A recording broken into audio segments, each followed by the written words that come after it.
Welcome, postgraduate scholars and fellow researchers, to this explainer. Today, we're going to map out a genuinely foundational text in postcolonial studies. We're diving into Edward W. Said's highly influential work, Culture and Imperialism.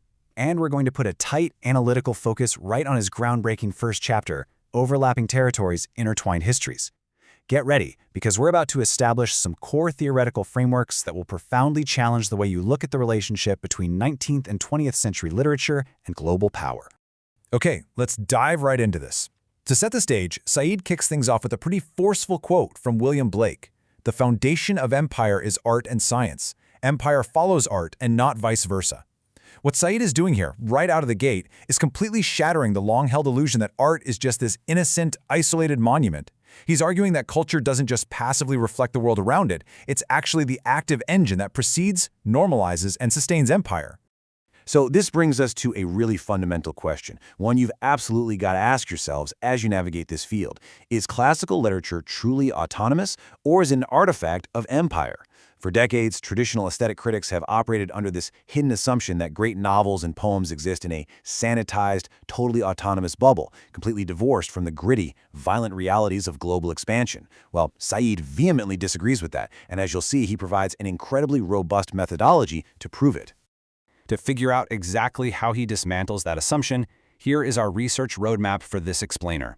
First, the myth of pure art. Second, imperialism versus colonialism. Third, culture, the engine of consent. Fourth, how to read contrapuntally. Fifth, the problem of academic silos. And finally, number 6, intertwined histories and hybridity.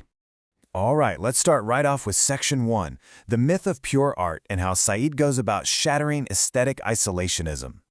The absolute cornerstone of Said's argument here is a concept he champions called worldliness.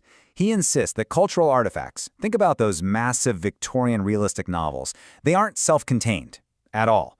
They are deeply embedded in and affiliated with the material realities of geographic expansion and state power.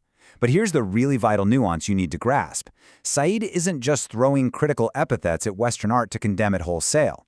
He's actually arguing that understanding a text's worldly affiliations makes it structurally more complex, far more dynamic, and ultimately a much more interesting work of art.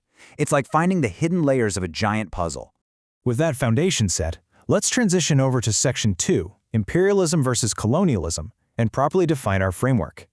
So the crucial point here is exactly how Said defines imperialism. He defines it as the overarching practice, the theory, and the attitudes of a dominating metropolitan center ruling a distant territory. For Said, imperialism is fundamentally an ideological formation. It's this continuous collective consensus that operates within the general cultural sphere, literally in our education systems, our literature, our media, and it's there long before physical troops arrive, and it lingers long after they leave. Now, contrast that with colonialism, which is the specific material implanting of settlements on a distant territory. Said views this as a direct structural consequence of imperialism.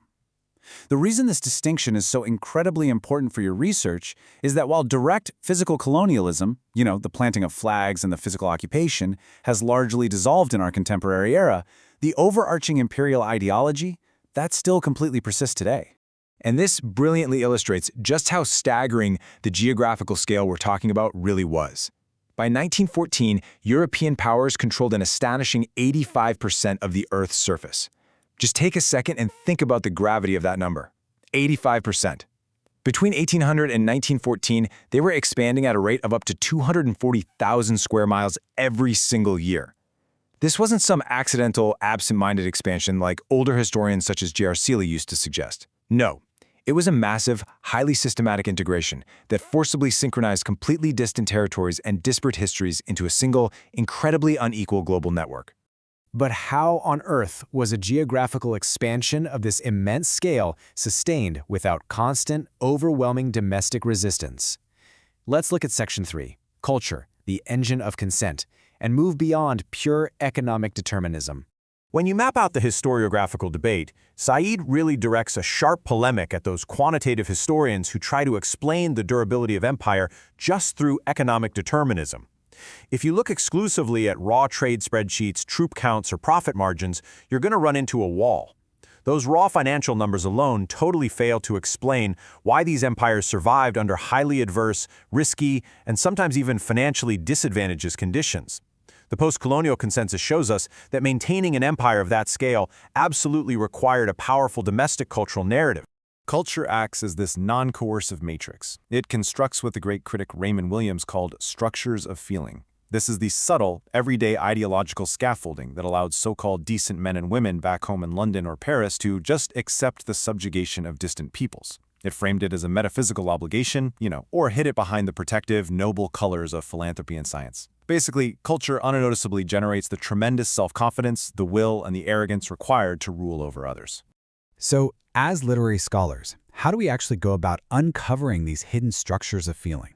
That brings us to Section 4, How to Read Contrapuntally, seeing this methodology in action. Said introduces this brilliant practice called contrapuntal reading. He actually draws this from the musical concept of counterpoint, where you have multiple independent melodies interacting simultaneously to create a whole piece. So a contrapuntal reading requires you to read a Western text with an acute awareness of both its immediate metropolitan narrative and its invisible colonial dependencies at the exact same time. You're literally reading the melodies of the colonizer and the colonized against one another. Now, what's really interesting about this is seeing the matrix reveal itself in action, using Charles Dickens' 1848 novel Dombey and Son. In the opening passage, Dickens writes that the earth, sun, moon, and oceans were made for Dombey and Son to trade in. Now, a weak traditional reading just evaluates this strictly as an internal narrative device mocking a father's individual narcissism.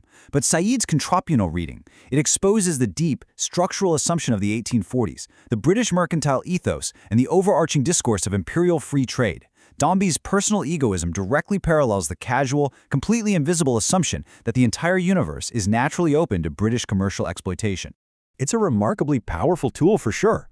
However, there's a massive institutional barrier to doing this kind of holistic reading today. Which brings us to Section 5, the problem of academic silos and the danger of specialization. Said comes down really hard on modern academia for encouraging insular specialists. When we study the Victorian industrial novel over in the literature department, but we leave French colonial policy strictly to the history department, we fragment history. By separating the study of a novel's plot mechanics from the harsh economic realities of empire, we create enormous blind spots. This compartmentalization essentially quarantines high culture. It protects it from the violent worldly realities that actually funded it and shaped it in the first place. And this danger of specialization ties directly into Said's really fascinating adaptation of T.S. Eliot.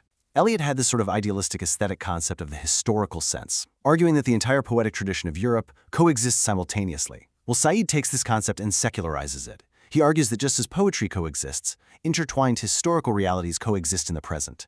The past cannot be neatly quarantined away in a silo. The violent encounters of classical imperialism aren't just over and done with. They remain an active, highly conflictual texture in our modern global relations today. Which naturally leads us to our final takeaway in Section 6, Intertwined Histories and Hybridity, looking at the enduring legacy of empire.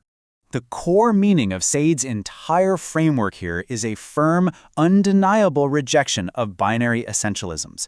We absolutely must avoid oversimplifying this history into a black and white monolith of the pure colonizer versus the pure colonized. Through centuries of migration, translation, and yes, violent encounter, cultural identities became irrevocably hybrid, mixed, and impure.